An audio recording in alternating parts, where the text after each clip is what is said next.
the United Nations Convention Against Corruption, which Kenya is the first country to have signed that convention almost 20 years ago. Your Excellency, today we are here. We are gathered to witness the handing over of about 35 titles, measuring approximately 18.71 acres with a total value of about 5 billion shillings. Your Excellency, for your information, there are other titles that are in the process, and maybe soon we'll be back here, through your blessing, to have another occasion like this. In this one, Your Excellency, item number 1 is property in Kisumu municipality, measuring about 2 acres, which is about 1.8 acres, belonging to the judiciary. You can imagine grabbers went to the judiciary to steal their land. They were very daring, but we managed to recover this piece of land, which is worth 1.4 billion shillings. This is part of the property that is housing the Kisumu Law Court. Second one, Your Excellency, are 3 properties in Eldoret town, measuring 3.25 acres, with approximate value of 1.2 billion, which are in favor of the Cabinet Secretary, National Treasury, as a trustee of the National Police Service. Same grabbers were daring enough to go and grab land belonging to the police. But we managed to recover this, and these are 3 pieces of land worth 1.2 billion. Your Excellency, there is also 1 property in Kilimani area, measuring almost half an acre, which is worth 700 million. This plot, as Nairobians we know it, if you know Upper Hill Medical Center, there's an empty plot there which used to be part of Kenya School of Law. It was grabbed and we have recovered it. It's a very prime plot, worth 700 million. Then we have a property in Eldoret municipality measuring 1 acre, which has an approximate value of 700 million, which it belongs to Uasin Gishu Referral Hospital under the county government of Uasin Gishu. Then we have 13 amalgamated plots within Kisii municipality. We have 13 properties measuring a total of 8.06 acres, valued at 300 million, which belongs to the State Department of Housing and Urban Development. The 4 properties in Bungoma, 2 properties are in Kakamega, 3 properties are in Kisii. Then we have 1 property in Kabarnet, 1 property in Nakuru municipality, and 2 properties in Kitale. 15 parcels of lands belonging to the county government of Kisii, measuring, about 3.41 acres, and the approximate value is 135 million. I will stop here a little bit, Your Excellency. People have viewed Eacc as anti-governors, that we are just after hunting governors. We are not hunting governors, we work with governors. This recovery was done because the governor then of Kisii walked into our office and officially complained that some pieces of land have been grabbed, and we assisted. So we are telling governors to go and tell your colleagues, if you have land that you think has been grabbed and you want to come to Eacc, we'll make sure there's no media coverage, because the media sometimes, when they see a governor at Eacc, they conclude there's something bad. Sometimes you may be having something good for the country. Then we have 1 property in Nakuru municipality, belonging to the county government of Nakuru, measuring about half an acre, which is worth about 100 million. Your Excellency, in addition to the recovered immovable properties, the Commission also recovered cash assets totaling 511,365,927 belonging to various organizations. Eacc recovered 361,395,356 and remitted to the National Treasury Consolidated Account Fund. The money was recovered from individuals who had irregularly acquired public properties. And the second one is that 79,292 shillings for the Kenya Ports Authority Retirement Benefits Scheme. The money was recovered from a law firm.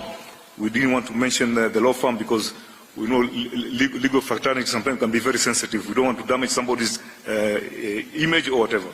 Then we have recovered 70,677,700 shillings for Kenya Medical Research Institute, that is KEMRI Retirement Benefit Scheme. This money was recovered from an individual after a civil process. Your Excellency, as we conclude, I wish to humbly mention to the Commission that the Commission has put in place effective measures for prudent utilization of resources allocated to its operation However, more can be done. The Commission is faced with quite a number of challenges, among them inadequate resources, and the Chairman has talked about it. Your Excellency, we have an established, approved workforce of 1,508 staff. In the last 6 years, we have just been staggering at half of that level. We have 780 staff, and we believe that the CS Treasury is here. We know the country is facing a lot of financial challenges, but at least give us a little bit like medicine each financial year, so that at least we recruit 50, 100 people, 50, 100, and then we'll be able to meet our target. On top of that, we also have a challenge that this Commission loses very good staff. Very good staff. They leave the Commission because since 2004, Your Excellency, it may not be the right thing to talk about. I know we are having a lot of financial problems, but the Commission since 2004, the SRC has refused to review the salary of the Eacc because they say already compared to the public service, the Eacc we are overpaid. But it is having a very negative effect. As I'm talking to you, as I'm here representing, last week, a very good investigator was poached by the central bank. So this is what is happening, and I think SRC needs to be told that they should be a little bit lenient to Eacc. With your kind permission, Your Excellency, I request you to hand over the title deeds and checks of the recovered assets.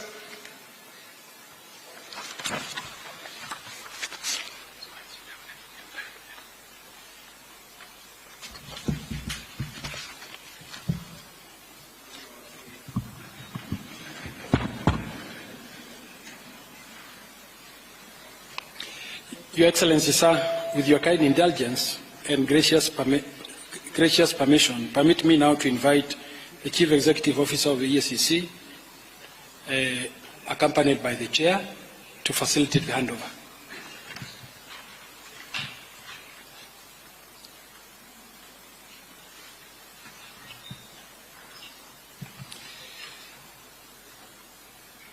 Sir, permit me now to invite Your Excellency to take your place at the arena for the handover of the recovered assets back to state through various public institutions.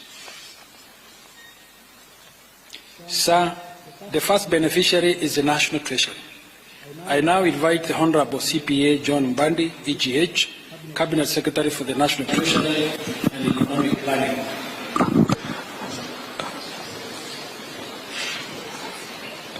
Your Excellency, this title is for specifically judiciary, but all government titles are under the Treasury Secretary. Yes. So may I request to have the registrar of... Yes. They all go under his custody, sir. Very good. Yes. John, and Chief Registrar. Yeah. Now you have back your title.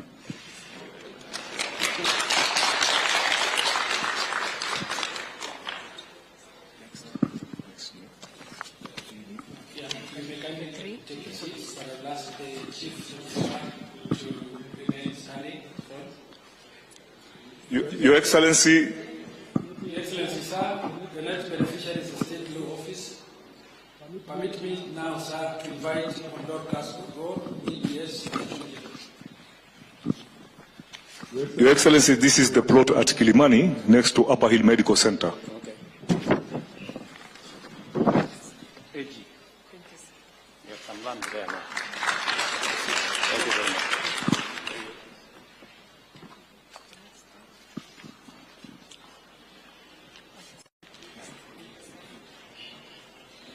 Your Excellency, sir, I now invite Mr. Gilbert, Mr. Lanat, MBS, OGH, Deputy Inspector General National Police Service, on behalf of the National Police Service.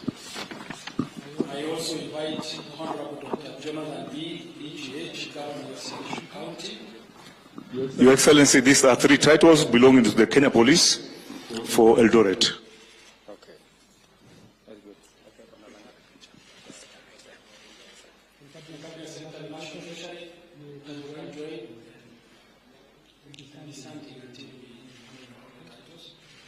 I now invite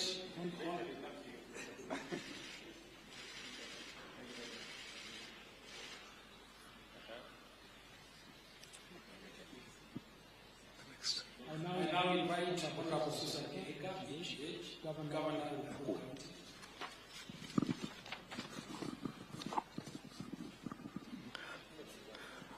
Your Excellency, this is a plot within Nakuru town, which belongs to the county government. Oh, the county government? Yes.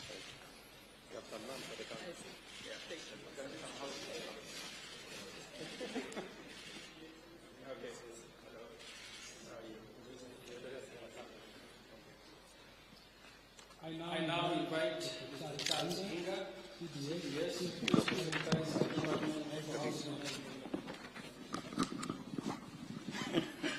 Your Excellency, these are 13 titles for different places within the country that belongs to the national housing. Very good.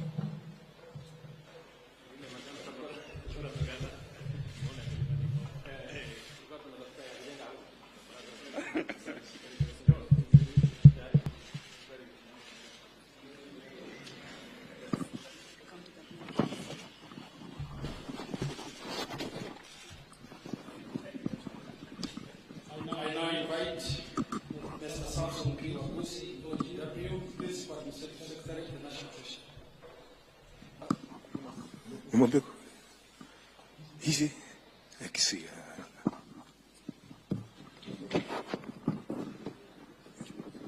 Very good. Very good. You have some money here.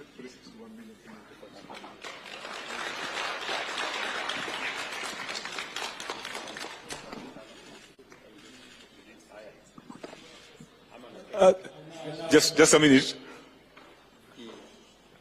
The said amount, Your Excellency, is 361,395,356.55 cents. Thank you, sir. I now invite Mr. Geoffrey Kabate, Chairman Board of Trustees, Kenya Port Authority Retirement Benefit Scheme.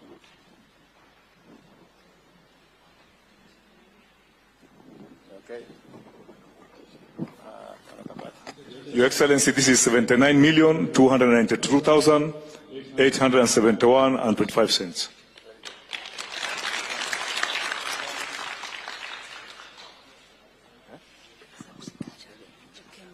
I now invite Mr. David Bett, Chairman, Kenya Medical Research Institute, Cambridge Retirement Benefit Scheme.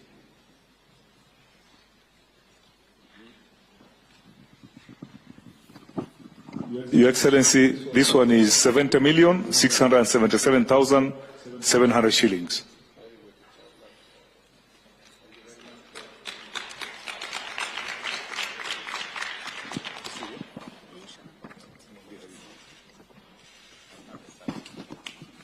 Your Excellency, we have 15 titles for Kisii County. The governor has apologized; he was not able to attend, and we shall pass them to the Kisii County. These are 15 parcels of land.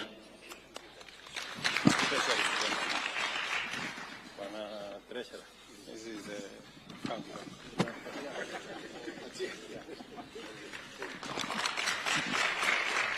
We're done. Your Excellency, we are done.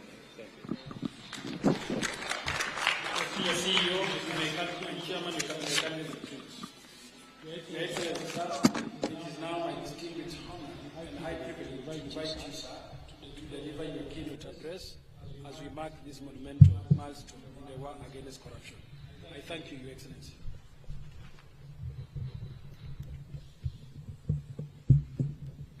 Thank you very much.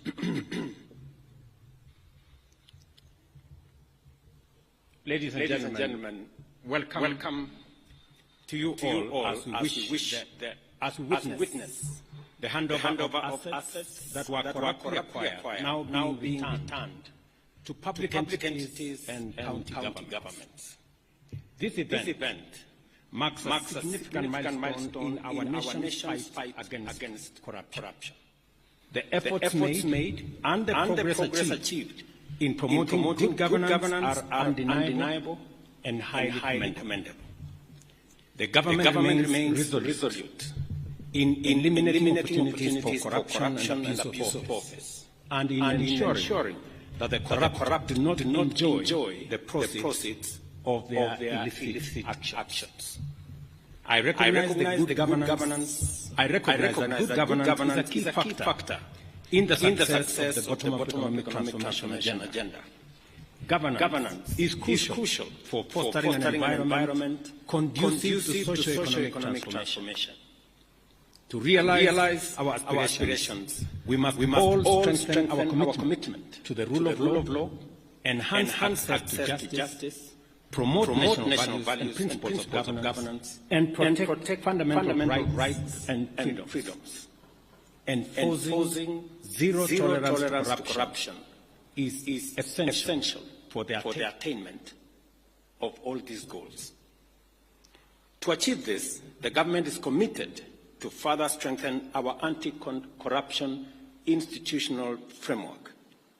In this regard, the enhanced implementation of the National Ethics and Anti-Corruption Policy, Sessional Paper Number 2 of 2018, is critical. Our aim is to significantly reduce the severity of corruption and the prevalence of unethical practices by providing a comprehensive framework to promote integrity and combat corruption in a sustainable manner.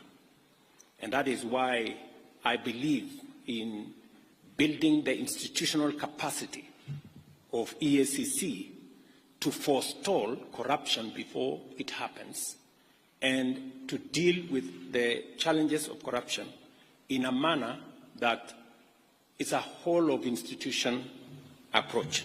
I acknowledge the notable milestones achieved by the EACC in the fight against corruption, particularly through the recovery of corruptly acquired assets and unexplained wealth. Such successes play a vital role in deterring corruption by demonstrating that in the end, corruption is not worth the trouble, as the corrupt ultimately lose everything they have taken from the people. I therefore commend the EACC for recovering assets valued at approximately 28 billion over the last 5 years, including both cash, movable and immovable assets. The EACC has also effectively intervened to prevent the loss of public funds amounting to an estimated 41 billion by deploying various strategies to disrupt corrupt networks. Additionally, I am encouraged that the EACC is pursuing the forfeiture of unexplained wealth valued at Kenya shillings 59 billion through ongoing court proceedings against individuals whose assets and interests significantly exceed their non-legitimate sources of income.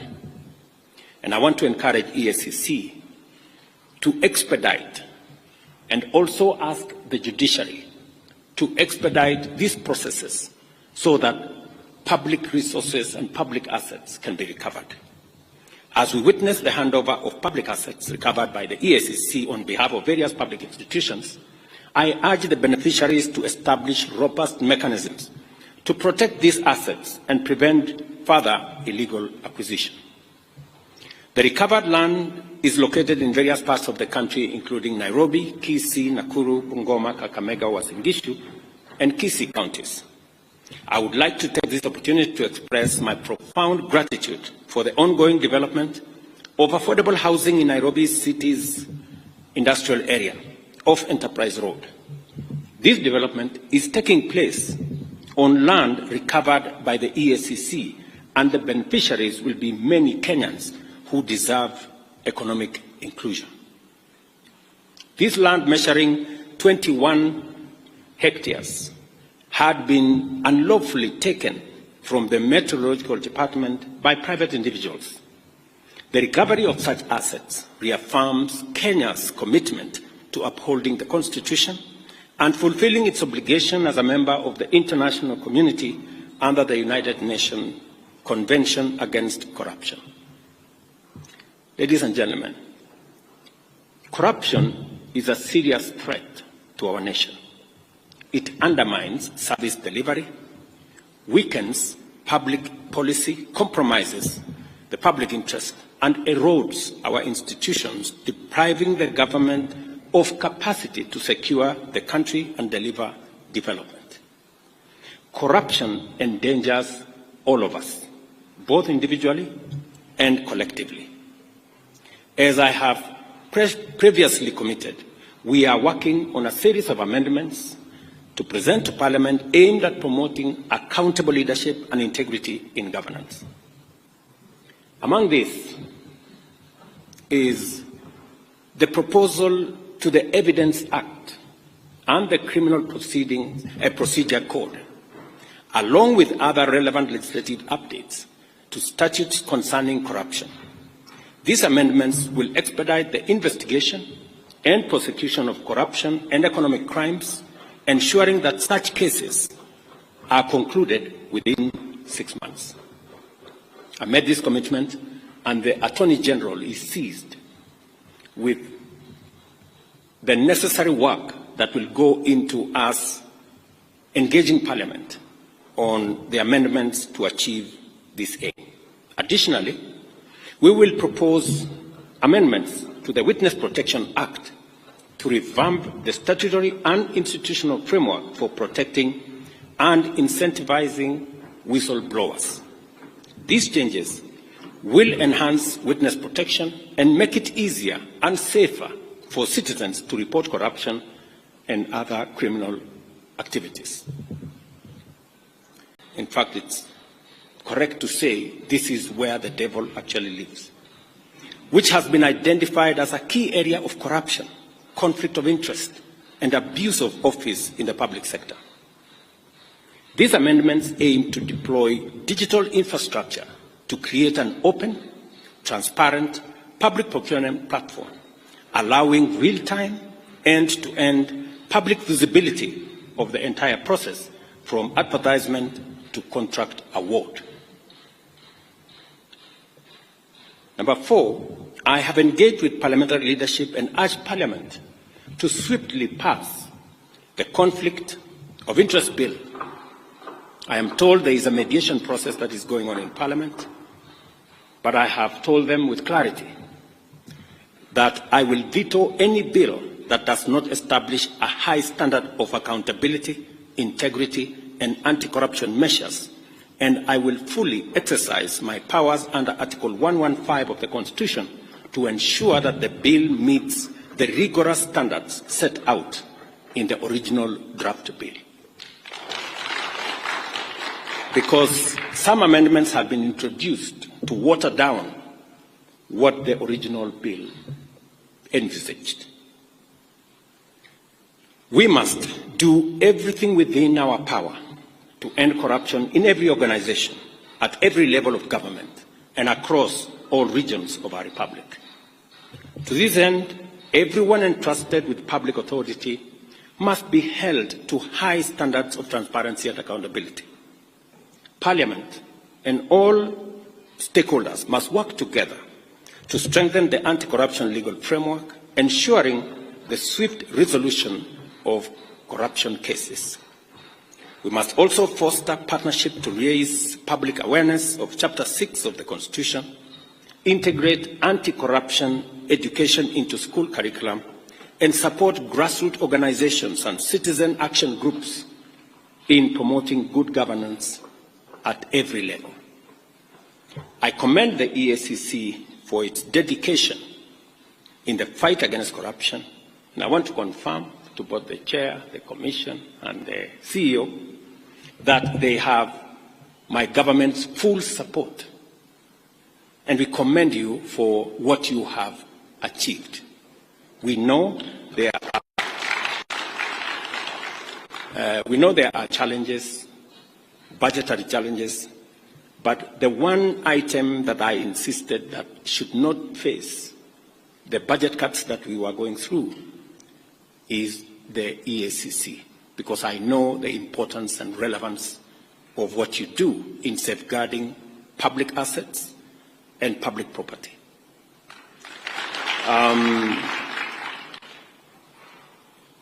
On a positive side, the officers that move from EACC to join other government agencies is actually a testimony that you have some of the best, and that is why others come for them.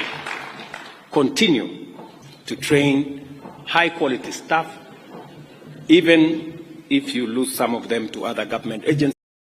Against corruption must not only be limited to EACC, it must be an exercise of the whole of government, that we manage, deal, and eliminate corruption in its forms, all forms. Let me also assure you that I have heard what the CEO has said passionately about staff at the EACC and what needs to happen. We will continue to look at the frameworks that exist, the salaries and commission is seized with all these matters, and we must continue to respect the salaries commission, because they help us manage the resources that we have within the exigencies of all the requirements that come from all departments. But taking into account what the CEO has said and what EACC is doing in protecting public property, I think it is an engagement worth having with the Salaries Commission.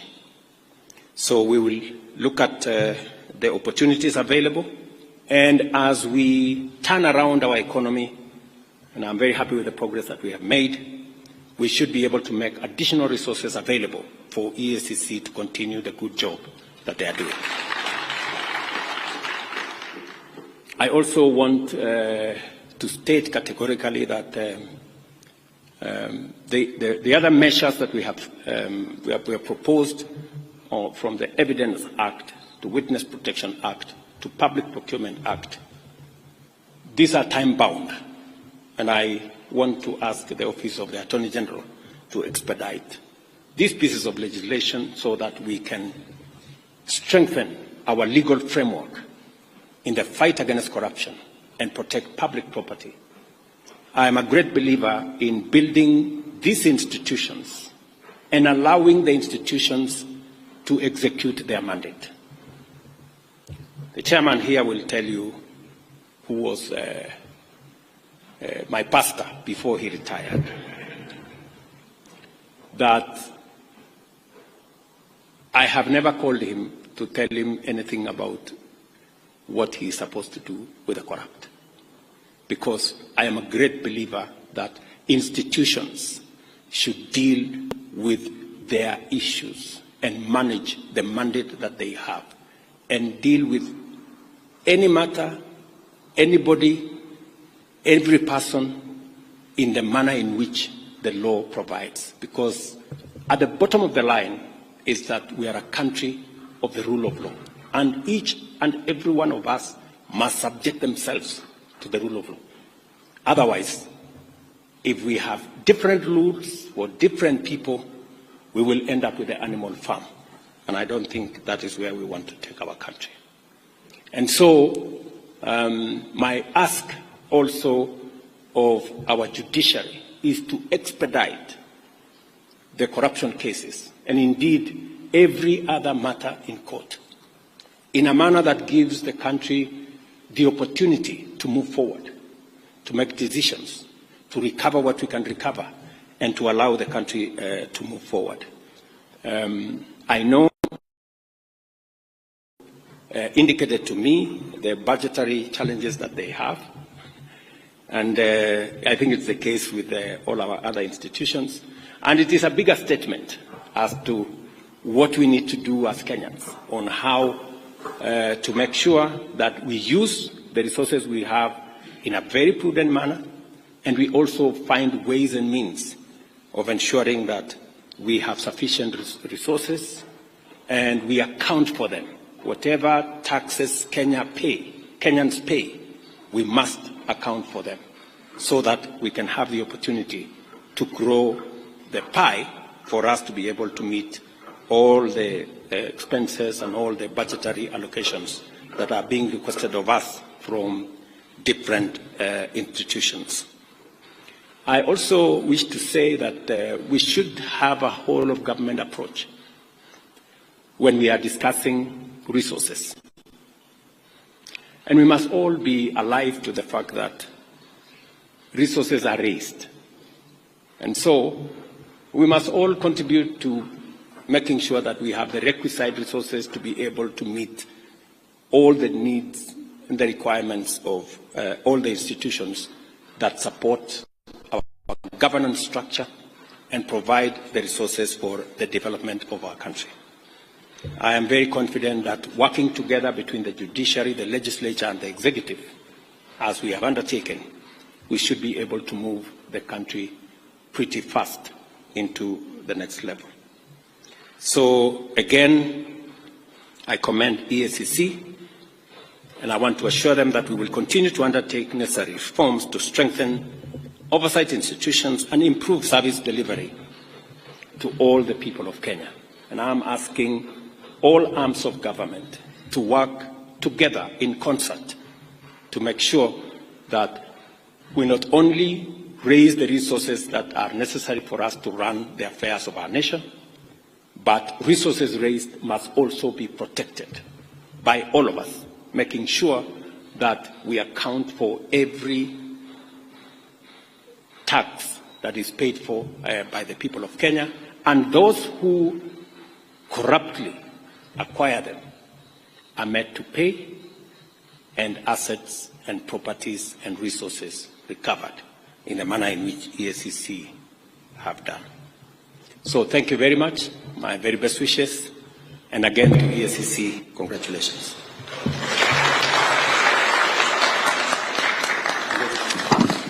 Thank you, Your Excellency. There is a handover of a plaque, and at this point I'll invite the CEO and the Chair to hand over the plaque to His Excellency the President.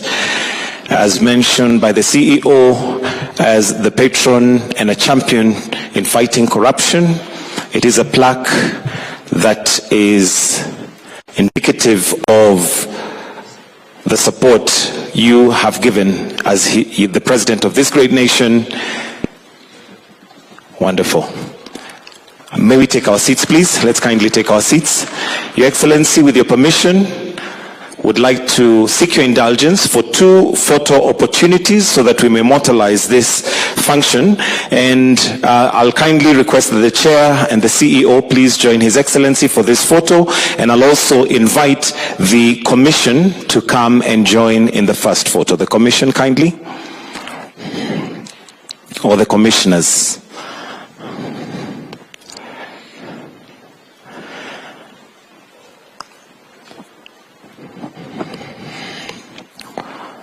The next photo, we are going to be inviting those that have received some of the assets. We'll call them for this occasion beneficiaries as they hold them in trust.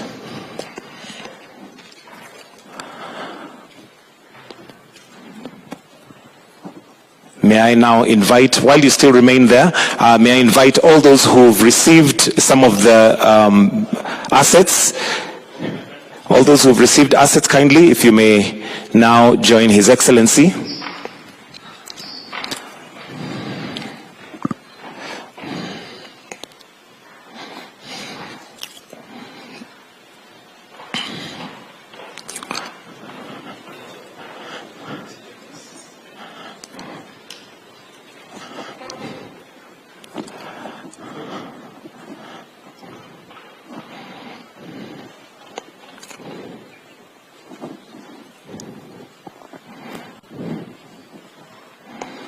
And with that, I'll request that we all retreat except His Excellency, the President.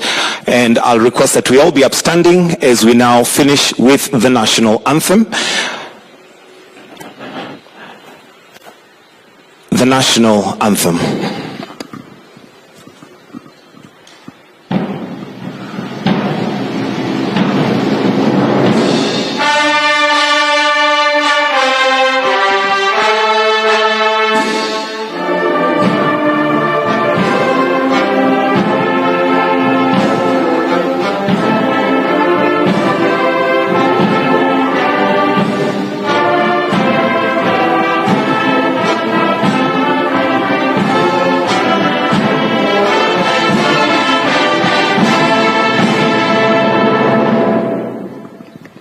Thank you, Excellency. That brings us to the end of this ceremony. Thank you.